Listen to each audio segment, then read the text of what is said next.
Welcome back, design students. In this video, we're going to add materials, textures, and lighting to our clock. But before we get started, let's go ahead and create a project folder for this clock if you haven't already done so. We can do that by going to File, Project Window, New, and then we select the file path. I'm going to just put this on my desktop for now. And then I'm going to name this clock and accept. And now I'm going to save my scene file, which I haven't done yet.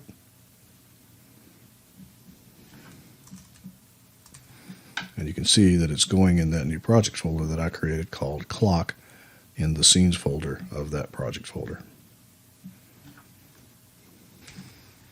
So I'm going to go back to my outliner here, and I think I'm going to name some of these objects. These are my clock hands right here.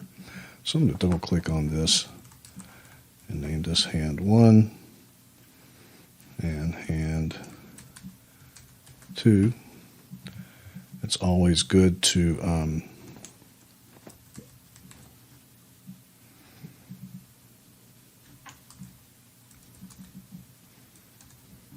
stay organized by naming your objects. And then we're going to want to smooth the clock glass that we created here too. So select it and push 2 on your keyboard. So let's create a ground plane. I'm going to create a plane here, and then I'm just going to scale it up so that we have something for the clock to cast shadows onto. I'm going to go to the polyplane node here in the attributes editor and make sure it just has one length and width segment.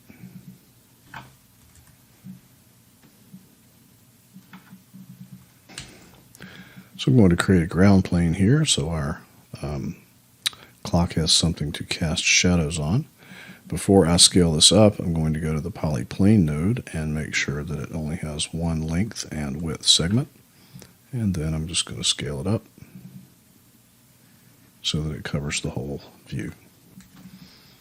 So to make this look as good as possible, we're going to use the Arnold render view. So let's go ahead and come up to our viewport settings and switch to Arnold. And turn on Arnold by clicking the play button. We're going to go dark because we don't have any lights in the scene yet, but we're going to put a skybox in. So go to Arnold, menu, click Arnold, lights, and select Sky Dome light this time. And now we have some lights, a light that casts some nice soft shadows. Now we can turn Arnold off while we're working so it doesn't render all the time. So we can just turn that off. And now we're going to apply some materials to each of our objects. Let's start with the 2 hands in your outliner. If you don't see your outliner, you can turn it on right here. Select the one hand and then Shift or Control or Command click the other hand, and then right click anywhere in the scene and assign new material. And we're going to select Arnold materials this time, so click here and then find the AI standard surface material. And here is the AI standard surface material, and it comes with a lot of presets for things like plastic and glass and rubber and lots of other things. So click the presets button and find plastic and select replace.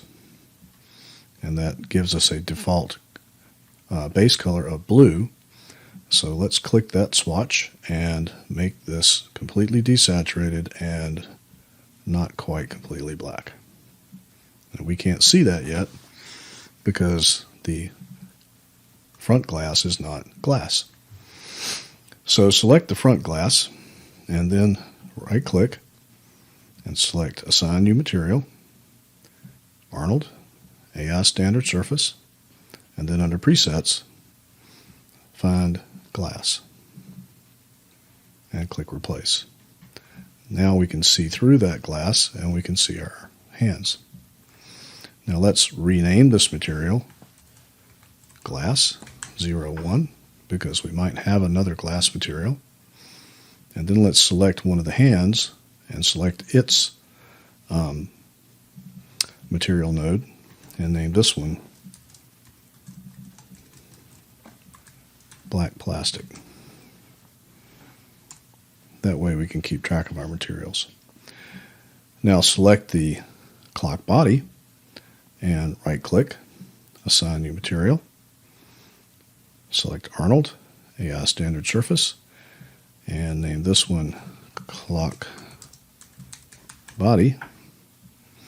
Click the swatch and make it whatever color you want. I think I might make mine kind of a green color.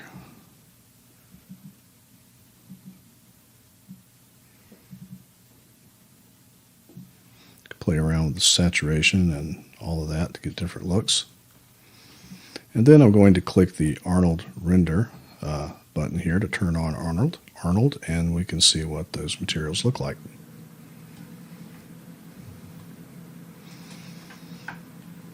Now they look pretty good, but it would be nice if we had some numbers on the clock face, and it would also be nice if our glass material had something to reflect. Now I'm going to put what's called an HDR skybox texture on my skybox, or my sky dome that we created, and it looks like this. And you can download this from the lesson in Canvas. Sorry.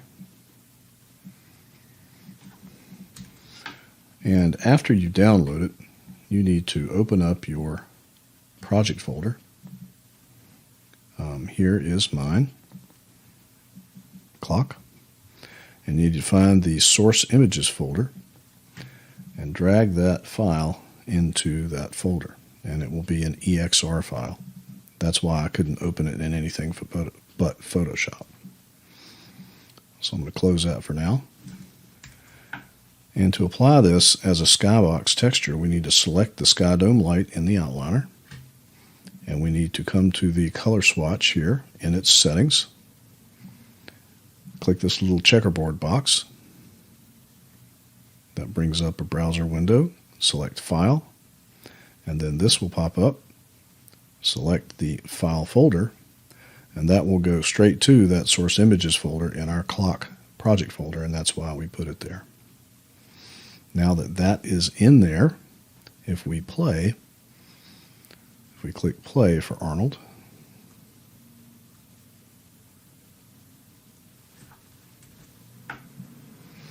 you will see that the scene looks very different now. You can see the clouds reflected in the clock face, and it just looks really nice.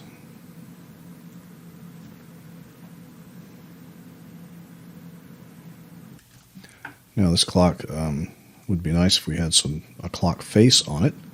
So to do that, we need a clock face texture. So open up Chrome and Google clock face, select images, and find an image of a clock face that you like. And once you have one, select it, and then right click, save image as, and put it in your clock project folder in the source images folder.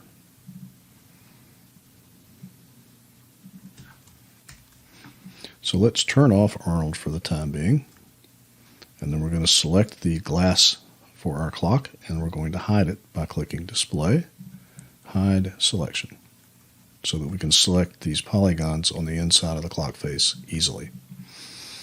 Select the clock body and push 1 on your keyboard to turn off smoothing. Switch to face mode, and then select all the faces around the clock face.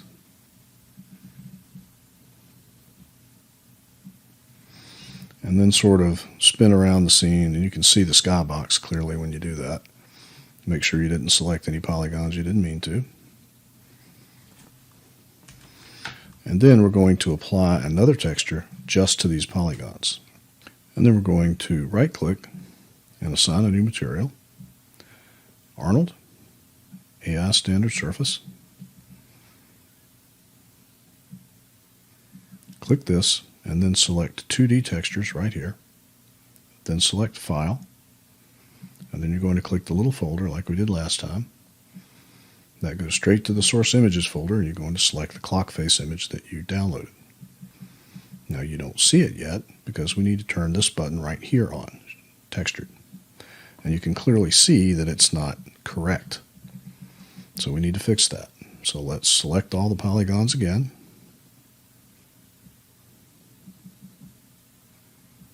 And we're going to apply UV coordinates to this. The computer does not yet know how to project this onto the clock face. It doesn't know which way is up or which axis is which. So to project UV coordinates, which is what it's called, you just click up in the UV menu, and then we're going to select planar, and we got to bring up the options. And then you're going to select the y-axis because we're projecting from the top down, and click apply. And we can close this. Now it's not correct. We need to rotate it, so click this little X here in the corner. Oops. And then we need to rotate it so it's correct.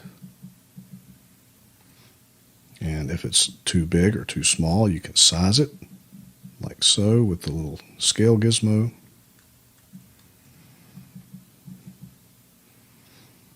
And once you get that correct, you can also move this around if you need to move it.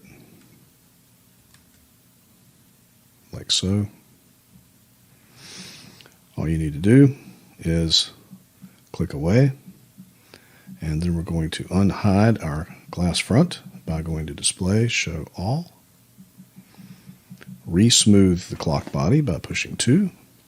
And now you see what happens to our clock face. It's pulled in with the smoothing as we discussed before. So the easiest way to fix that is to re-hide the glass front, select the clock again, switch to face mode, turn off smoothing by pushing 1, selecting all these faces again,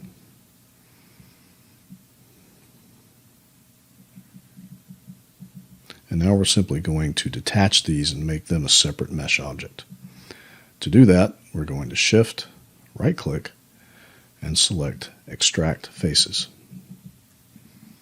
And that creates a new little group over here, and inside that group is the clock body and the clock face. And now when we smooth the clock body, nothing happens to the face. Now when we smooth the clock face, nothing happens to the body because they're separate. And then we can bring back the glass front by clicking Show All. We can turn on Arnold and see what we have here. And that looks pretty nice and pretty realistic. So let's clean up this scene a little bit in the outliner by going to Edit, delete all by type history.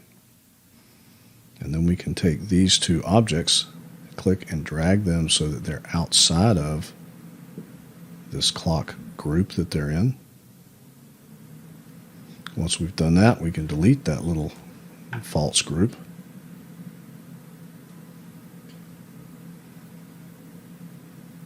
We can rename these two objects. This is the face, and this would be the body. And then we could select all of these things and create a group out of them by going to Edit, Group, and name the group Clock.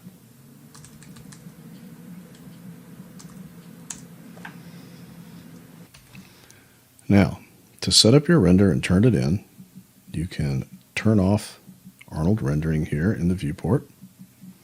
You can go back to viewport 2.0 if you want. And we're going to open what's called the Arnold render view. And then with that open, we're going to go to the render settings, which is this one here with the little gear on it.